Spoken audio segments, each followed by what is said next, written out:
Compulsory BRS పార్టీయే వస్తుందండి.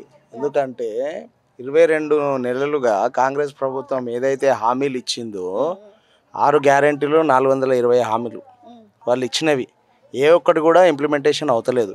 గడిచిన 10 సంవత్సరాలు చూసుకున్నాం అనుకోని బీఆర్ఎస్ పార్టీలో అద్భుతమైన అభివృద్ధి జరిగింది. బోరాబండ ప్రాంతాన్ని జూబ్లీస్ నియోజకవర్గంలో బోరాబండ ప్రాంతంలో 130 కోట్ల అభివృద్ధి చేసింది బీఆర్ఎస్ పార్టీయే గడిచిన 10 సంవత్సరాల్లో.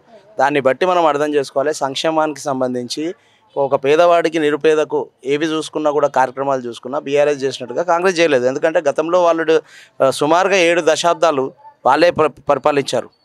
అయినా కూడా ఎక్కడున్నాయో అక్కడనే ఉన్నాయి సమస్యలు. బోరబండ కానీ మీరు ఎక్కడ చూసుకున్న జూబ్లీస్ నియోజకవర్గం పరిధిలో మొత్తంలో చూసుకున్నా కూడా అభివృద్ధి ఇప్పుడు ఎలక్షన్స్ ఉన్నాయని 3 మంత్రులు 18 మంది కార్పొరేషన్ చైర్మన్లను వేసుకొని వాళ్ళు వస్తున్నారు. మరి ఇన్ని రోజులు ఎందుకు చేయలేరు వాళ్ళు? గడిచిన 22 నెలలుగా పరిపాలన అనేది జూబ్లీస్ మీద ఎందుకు దృష్టి సారించలేరు? ఇక్కడ ఎలక్షన్స్ ఉన్నాయి కాబట్టి వాళ్ళందరూ ఇక్కడ ఫోకస్ చేసి ఆ శిలాఫలకాలు ఓపెన్ చేయడం, అవి కూడా ఏంది 22 సంవత్సరాలు ఎప్పుడైతే ఎమ్మెల్యే గారు బతికి ఉన్నప్పుడు ఆ ఎమ్మెల్యే గారు బతుకున్న ఇనాగ్రేషన్లే మళ్ళీ రిబ్బన్ కటింగ్ చేస్తున్నారు వాళ్ళు.